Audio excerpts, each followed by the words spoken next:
RPS என்ன பண்றானுங்க, risk எல்லாம் ஒரு பெர்சன்டேஜ் கூட எடுக்க மாட்டேன்னு, ஸ்ட்ரைக்க மட்டுமே ரொட்டேட் பண்ணி ஆடிட்டு இருக்காங்க. 10 ஓவர் ஆயிப்போச்சு.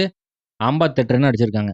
அப்படி இப்படின்னு பார்த்தாலும், கொஞ்சம் அடிச்சாடுனாலே டார்கெட்ட அச்சீவ் பண்ணிடலாம். இது போக வெளிய 9 பேர் உட்கார்ந்துருக்கானுங்க. எம்.எஸ். தோனி வேற பேட கட்டிட்டாப்ல ஆல்ரெடி. வந்து மேட்ச குளோஸ் பண்ணி ஒரு 6 அடிச்சு மேட்ச முடிக்கிறது தான் ஸ்கிரிப்ட்.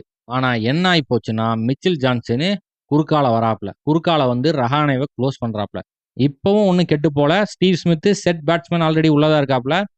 இதுல தலைவன் ஒரு ஸ்விட்ச் ஹிட் எல்லாம் போட்டு நேரா 6 கொளுத்திட்டு இருந்தான். ஓகே. இத தாண்டி ஜெயிக்கிறது மும்பை இந்தியன்ஸ் கஷ்டம் தான் நெனச்சிட்டு இருக்கப்போ, மறுபடியும் பும்ரா உள்ள வந்து டோனிய கட்டங்கட்டி குளோஸ் பண்ணிட்டாப்ல 17வது ஓவர்ல. இப்போ ஆர்பிஎஸ்க்கு பிரஷர் மண்டைக்கு ஏறுது. மும்பை இந்தியன்ஸ் உங்களுக்கு எங்கடா பிரஷர் ஆகுதுன்னு கேட்டு பவுலிங் போட்டுருக்கானுங்க. 21 ரன்ஸ் ரெக்வயர்ட் ஆஃப் 10 பால்ஸ்ன்னு இருந்துச்சு. ஸ்டீவ் ஸ்மித் ஒரு 6. கடைசி ஓவருக்கு 11 ரன் தேவை. போட வர்றது முன்னாள் மீசக்காரன் மிச்சல் ஜான்சன். ஃபர்ஸ்ட் பால போடுறாப்ல. அடிச்ச அடியில 4 போயிருச்சு. இப்போ 5 பாலுக்கு வெறும் 7 ரன் தான் தேவை. 2வது பால்ல மிச்சல் ஜான்சன் விக்கெட் எடுத்துட்டாப்ல. 3வது பால்ல ஸ்டீவ் ஸ்மித்தையும் க்ளோஸ் பண்ணிட்டாப்ல.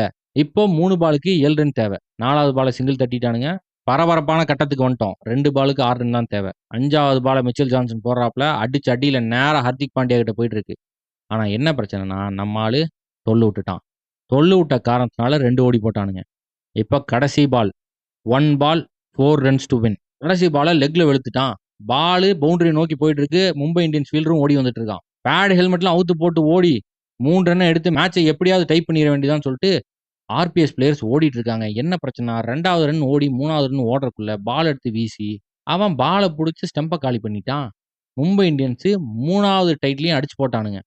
என்னதான் 128 ரன் தான் ஸ்கோரா இருந்திருந்தாலும் அதையும் டிஃபெண்ட் பண்ணாங்க மும்பை இந்தியன்ஸ்.